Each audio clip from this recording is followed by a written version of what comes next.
Certains peut-être ne le réalisent pas ou ne le croient pas, mais la Bible enseigne clairement que peu sont sauvés.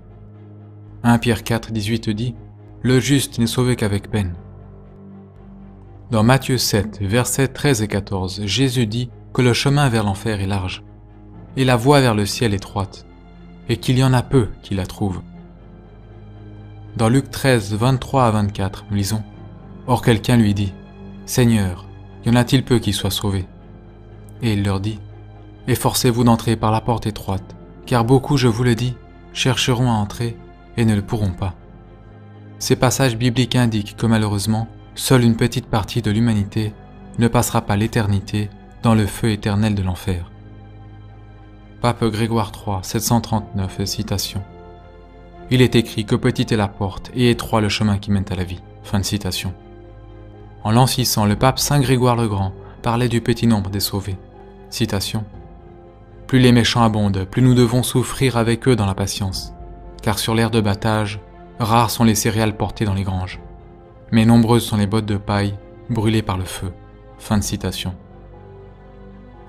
À propos de la future Seconde Guerre mondiale, nous lisons que Jacinthe de Fatima déclarait ce qui suit.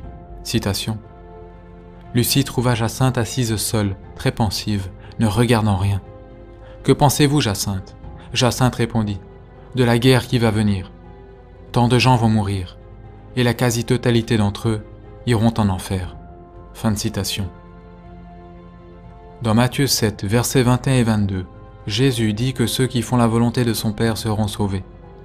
Jésus dit ensuite qu'au jour du jugement, beaucoup lui diront qu'ils ont prophétisé, chassé les démons et fait des miracles en son nom. Mais Jésus leur dira « Je ne vous ai jamais connu, retirez-vous de moi, vous qui commettez l'iniquité. » Dans Luc 10, 19 à 20, Jésus dit à ses apôtres « Voici que je vous ai donné le pouvoir de fouler aux pieds les serpents et les scorpions et toute la puissance de l'ennemi, et rien ne pourra vous nuire. Cependant, ne vous réjouissez pas de ce que les esprits vous sont soumis, mais réjouissez-vous de ce que vos noms sont écrits dans les cieux. » Jésus déclare aux apôtres que d'avoir des pouvoirs spéciaux n'est pas quelque chose dont ils devraient se réjouir. Ils devraient plutôt se réjouir qu'ils vont passer l'éternité au ciel et non pas en enfer. Puisque tout passe, quelle valeur y aurait-il vraiment si quelqu'un avait des pouvoirs spéciaux ou pourrait faire de grands miracles au nom de Jésus, si plus tard, quand il sera mort, il finit en enfer pour toujours? Cela n'aurait aucune importance, car le temps aurait passé, et l'état éternel de la personne sera celui de la douleur, la misère et le désespoir. Si quelqu'un est dans un état de grâce, à la foi catholique, évangélise et a une vraie dévotion à la Sainte Vierge Marie, la personne peut être confiante qu'il ou elle est sur le chemin du salut. Mais en dehors d'une révélation particulière de Dieu, comme le Concile de Trente le déclare, nous ne savons pas, avec une certitude absolue, que nous irons au ciel.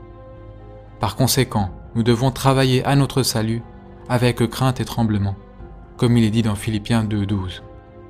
Dans Matthieu 24, 13, la Bible nous dit aussi que celui qui persévérera jusqu'à la fin sera sauvé.